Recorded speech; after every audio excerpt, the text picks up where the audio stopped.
캐나다 잠수함 사업의 접수 시한이 4월 말까지 다시 연장된 것으로 전해지고 있습니다. 원래는 3월 중 한국과 독일 양측의 제안서 접수가 모두 마감된 것으로 알려졌습니다. 그런데 캐나다가 서류를 검토한 뒤 갑자기 시한을 더 늘렸다는 점에서 업계에서는 단순한 행정 절차가 아니라 더 많은 것을 받아내기 위한 압박으로 보는 시각이 강합니다. 실제로 캐나다는 이번 잠수함 사업과 연계 한국과 독일의 각종 산업 협력과 절충교역 카드를 요구해온 것으로 알려졌습니다. 독일은 폭스바겐을 포함한 자동차, 배터리 공장 카드까지 검토하는 듯한 흐름을 보였지만 결국 실익 부족 판단 속에 관련 그림이 흔들렸다는 해석이 나옵니다. 한국 역시 현대차의 자동차 공장 카드는 애초부터 현실성이 낮았고 대신 수소 생태계 협력으로 방향을 잡은 것으로 보입니다.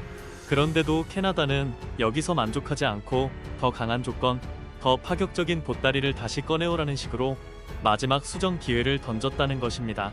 겉으로는 더 좋은 제안을 내면 기회가 열릴 수 있다는 말이지만 업계 시각은 냉정합니다. 지금 캐나다는 현실을 보지 못한 채 협상판에서 지나치게 많은 것을 요구하고 있다는 평가가 적지 않습니다. 현지에서도 이런 방식에 대한 피로감과 비판 여론이 만만치 않다고 전해집니다. 더 놀라운 부분은 여기서부터입니다.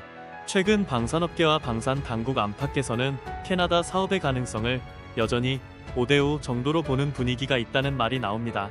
한국이 제시하는 실질적 카드, 일정, 운영 지원, 정비 체계까지 감안하면 한국이 훨씬 많이 내놓고도 박빙이라는 점 자체가 황당하다는 반응이 나오는 이유입니다. 한국은 이번 사업을 위해 그야말로 성의를 다한 모습을 보이고 있습니다. 단순히 서류 한 장 내미는 수준이 아니라 잠수함 운용과 훈련, 장거리 항해 시연, 실물 기반 신뢰 확보까지 검토하는 것으로 알려졌습니다. 태평양을 가로질러 실제 플랫폼의 존재감과 운용 능력을 보여주는 것은 결코 쉬운 일이 아닙니다. 한두 달이 걸릴 수도 있는 대장정이며 비용과 의지, 자신감이 동시에 없으면 꺼낼 수 없는 카드입니다. 이 정도면 우리는 말이 아니라 실물과 일정으로 승부하겠다는 선언과 다름없습니다. 반면 독일은 아직 만들지도 않은 체급과 사양을 놓고 경쟁에 나선다는 비판에서 자유롭지 못합니다. 물론 TKMS의 잠수함 기술력 자체는 세계 정상급으로 평가받습니다. 한국 역시 독일로부터 많은 기술적 영향을 받은 것이 사실입니다. 그러나 문제는 기술의 명성만으로 실제 납기와 생산 역량이 보장되느냐는 점입니다. 최근 유럽 방산 전반에서 드러난 공급 지연과 일정 미스, 생산 인프라의 경직성은 결코 가볍게 넘길 문제가 아닙니다. 캐나다처럼 시간이 촉박한 나라에게는 언젠가 좋은 배를 만들어주겠다가 아니라 언제까지 몇 척을 확실히 내줄 수 있느냐가 훨씬 더 중요합니다. 바로 그 지점에서 한국의 경쟁력이 폭발합니다. 한국은 이미 실전 배치에 운용 중인 장보고 3급이라는 실물을 갖고 있습니다. 말로만 있는 도면이 아니라 실제로 물위와 물밑에서 검증된 플랫폼입니다. 더구나 한국은 단순 납품에 그치지 않고 후속 군수 지원, 유지, 정비, 보수 체계까지 한 덩어리로 제시할 수 있습니다. 캐나다 현지 정비 지원 구상은 물론이고 북미 거점과의 연계 가능성까지 감안하면 유지보수 측면에서의 현실성도 독일과 분명한 격차를 보인다는 평가가 나옵니다. 캐나다가 지금 선택해야 할 길은 사실상 명확합니다. 현지 조선소 건설이니 일자리 창출이니 정치적 보기 좋은 장면이니 하는 명분을 앞세운 독일식 약속을 믿고 시간을 흘려보낼 것인지 아니면 2032년 첫 인도, 2035년까지 4척, 2043년까지 총 12척이라는 비교적 구체적인 로드맵을 제시하는 한국을 택할 것인지의 문제입니다. 조선은 돈만 쏟아붓는다고 해결되는 산업이 아닙니다. 노하우, 숙련 인력, 공급망, 공정관리, 일정 통제, 품질 체계가 한 몸처럼 돌아가야 하는 종합산업입니다. 그래서 미국조차 마음먹는다고 배를 척척 찍어내지 못하는 것입니다. 캐나다 내부에서도 이 부분을 모르는 것이 아닙니다. 현지에서는 캐나다 내 건조가 기술적으로 불가능한 것은 아니더라도 극도로 비효율적이라는 지적이 꾸준히 제기되고 있습니다.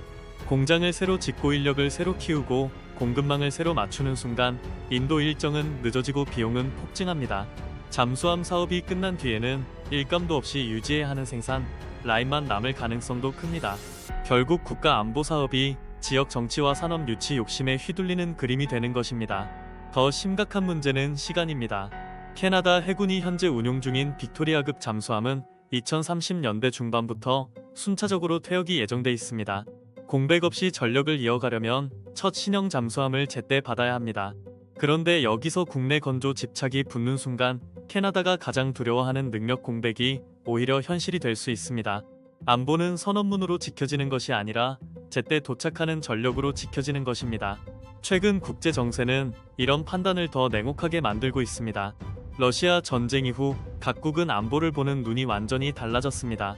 북극, 대서양, 태평양을 동시에 바라봐야 하는 캐나다 입장에서 잠수함 전력은 더 이상 느긋하게 검토할 수 있는 사업이 아닙니다. 중국과 러시아의 움직임이 북극권까지 거세지는 상황에서 정치적 체면보다 훨씬 중요한 것은 실제로 작전 가능한 전력을 제때 확보하는 일입니다. 그런 환경에서 한국의 제안은 화려한 수사보다 훨씬 무서운 힘을 갖습니다. 바로 현실성이기 때문입니다. 한화오션이 내놓은 카드도 이 점에서 분명합니다. 이미 운용 중인 잠수함을 바탕으로 한국 조선소에서 전량을 빠르게 건조하고 현지 정비와 산업협력은 캐나다 실정에 맞게 결합하겠다는 방식입니다. 최대 5척까지 동시에 건조 가능한 생산 여력과 설비를 갖추고 있다는 자신감, 계약 체결 시점부터 첫 인도와 후속 인도 일정을 촘촘히 제시하는 태도는 할 수 있다가 아니라 해내겠다는 선언에 가깝습니다. 낡은 빅토리아급을 더 오래 붙들고 가며 유지비를 쏟아붓는 것보다 새 전력을 더 빨리 받아 공백을 메우는 쪽이 훨씬 합리적이라는 논리도 힘을 얻고 있습니다. 일부에서는 북미 일자리를 더 많이 남겨주지 못하는 것 아니냐는 비판을 제기합니다. 그러나 이것은 조선업의 본질을 외면한 이야기일 가능성이 큽니다. 북미의 높은 인건비와 부족한 숙련 인력, 느린 생산 기반을 감안하면 조선업을 무리하게 현지화하는 순간 비용은 천문학적으로 뛰고 일정은 미뤄질 가능성이 큽니다. 결국 일자리 몇 줄 만들겠다고 정작 가장 중요한 전력 확보를 늦추는 셈입니다.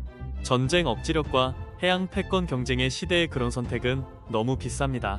더구나 중국은 이미 압도적인 생산 속도를 과시하고 있습니다. 지금 이 판에서 느리고 비싼 방식으로는 경쟁이 되지 않습니다. 안보 산업에서 가장 위험한 선택은 이상적인 구호를 붙잡고 현실의 시간을 잃는 것입니다. 그런 점에서 한국 조선소에서 먼저 만들고 캐나다는 운용과 정비 체계를 안정적으로 넘겨받는 방식은 자존심의 문제가 아니라 생존의 문제에 더 가까운 해법입니다.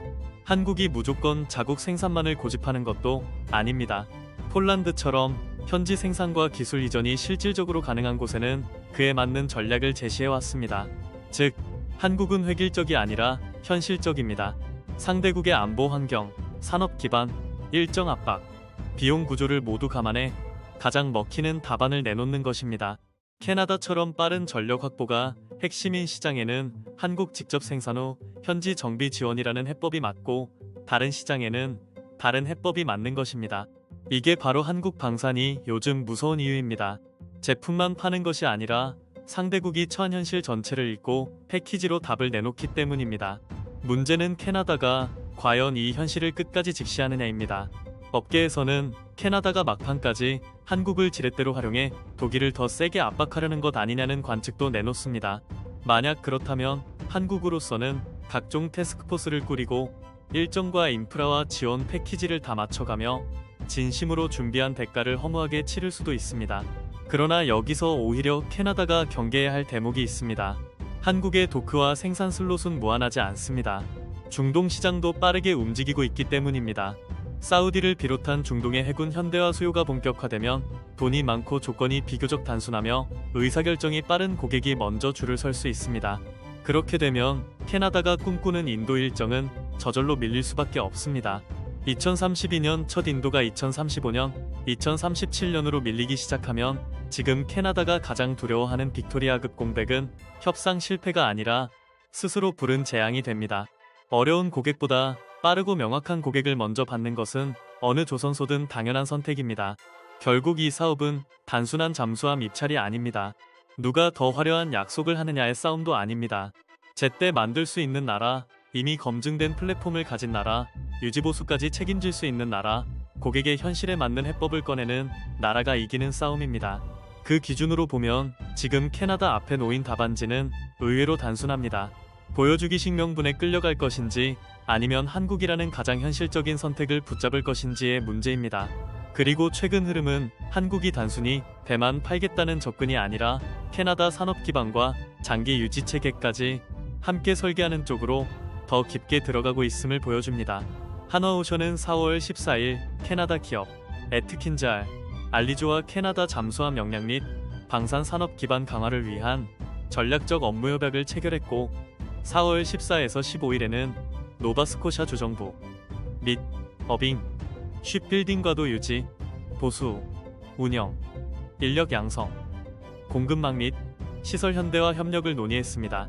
캐나다 정부 역시 CPSP를 통해 최대 12척의 잠수함 확보를 추진하고 있으며 현 빅토리아급은 중후반 2030년대까지 운용될 예정이어서 첫 신형 잠수함을 중반 2030년대까지 받아야 공백을 피할 수 있다고 공식적으로 밝히고 있습니다.